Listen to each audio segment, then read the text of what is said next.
Kristo hano mwika ngubwo butuma Yesu Kristo abibukije muri ekleziya. Murabona muri kwinshi, muri migwi kwinshi, kandi mufise ingabirano nyinshi zitandukanye. Iyo ni imigereranyo Pawulo yaduhaye mw'ibaruwa rya mbere yandikiye Abakorinto.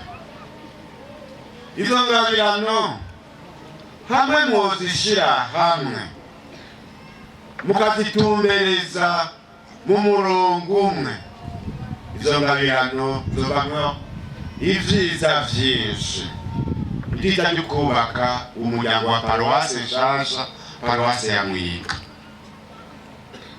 Ariko izo ngabirano nta muzifise, hamwe muzisabagiza nimuje mu murongo umwe, naco zobamarira, naco zotumarira niri paruwase n'ahari ntoto yotahira kuzingama. None rero nimukerebuke, uyu munsi ico mwari mwasavye kuva kera muragishikira. Mugabo nimuce muvuga muti kuco twasavye tugishikire turahejeje, turavyaye paruwase, ngo muce mumera nkaya vyaramuci ngo ahanje ndahejeje hasigaye amwongere. Bambewe umuryango wose burya wubakwa na benewo, musanzwe mubizi. Benewo basamaye cyangwa baterwa n'ubunebwe, uwo muryango utahira kumaramara, kandi uko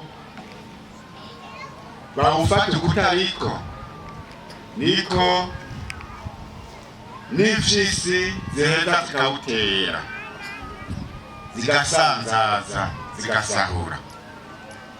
Eka noneho rero mwaramaze kwerekana yuko hari ivyo mushoboye, yuko hari ivyo mumaze. Nimuceko rero ubaka uwo muryango. Mugabo rero ivyo muzokora vyose, ivyo muzokora vyose nimutubakira kuri Yesu Kristo, ntaco muzoshikako. Niwe nyina tubwira ati tutari kumwe ntaco mwokwishoboza. Ico ni Yesu abivuga, kandi nivyo, tutari kumwe ntaco twokwishoboza. Izo ngabirano mufise n'ahari nyinshi, ubwo butunzi mufise muri mwebwe n'ahari bwinshi, ntaco buzoshikako mutabutumbereje kwa Yesu Kristo, ngo abandi babaho umurongo hanyuma namwe mukurikira.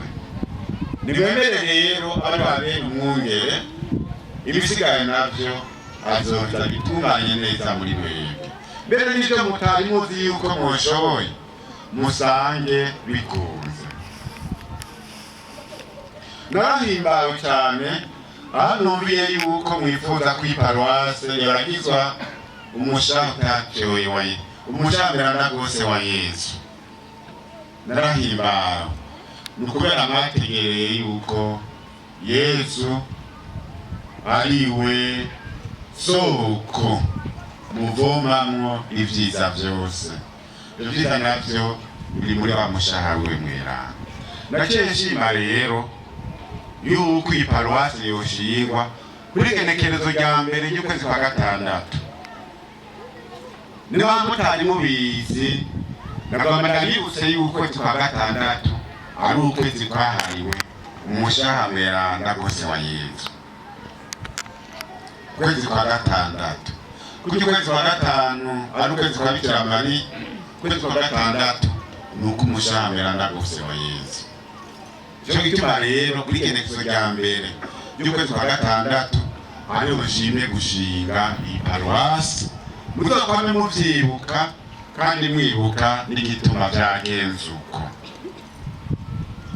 Uwo mushamirana gose wa Yesu niwo tuvomamwo ivyiza vyose. Baratubwira ko Yesu igihe yaramanitse ku musaraba, wari umusirikare yamusogoza icumu mu mushaha. bacahiswa amaraso avanze n'amazi.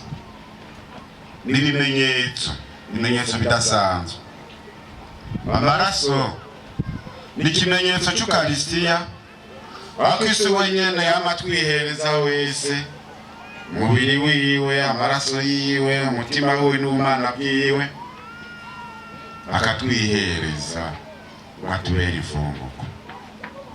Amazi nayo ni ikimenyetso cy'ayabatisimu, isakramento ridutyorora rikatwinjiza mu gihari cy'ab'Imana.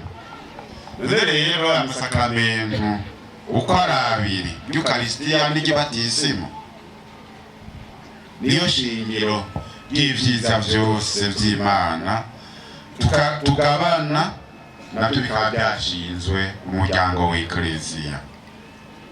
Hano umuryango w'Ekleziya ubonekera ugaragarira kuri iyi paruwase ya Mwiga.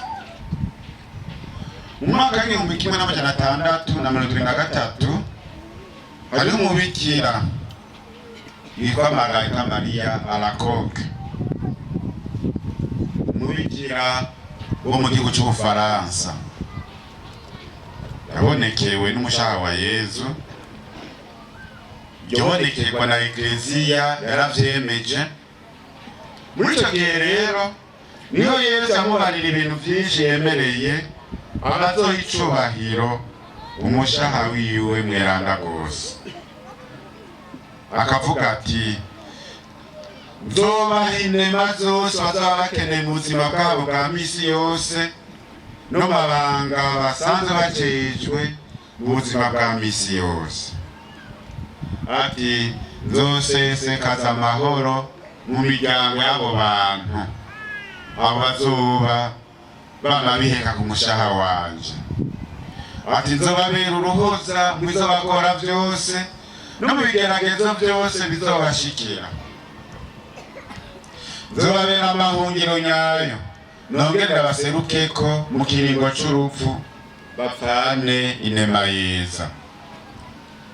Nzoshongorora imihezagiro mu migambi yabo yose, itera ica imbere yambe vyinshi.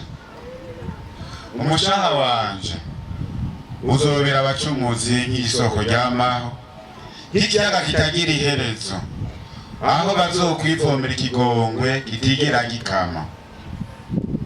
Imitima y'utuzuyazi nzoyakururumbamwo urukundo n'igishika c'ivyiza vy'urukiza. Imitima yarisanzwe irumbamwo ico gishika nayo nzoyagushishikara itera ija imbere mu bweranda, inywane bunywane nanje. Agashishikara ati, nzohezagira ibibanza vyose n'inzu zose aho isanamu umushaha wanje izobimanitse kandi igahabwa icubahiro. Abasaseredoti, ubu ni Yesu nyine ashishikara, abasaseredoti bazokubaha bonge bakundisha umushaha wanje, nzobaha ingabirano yo guhindura imitima yahindanye.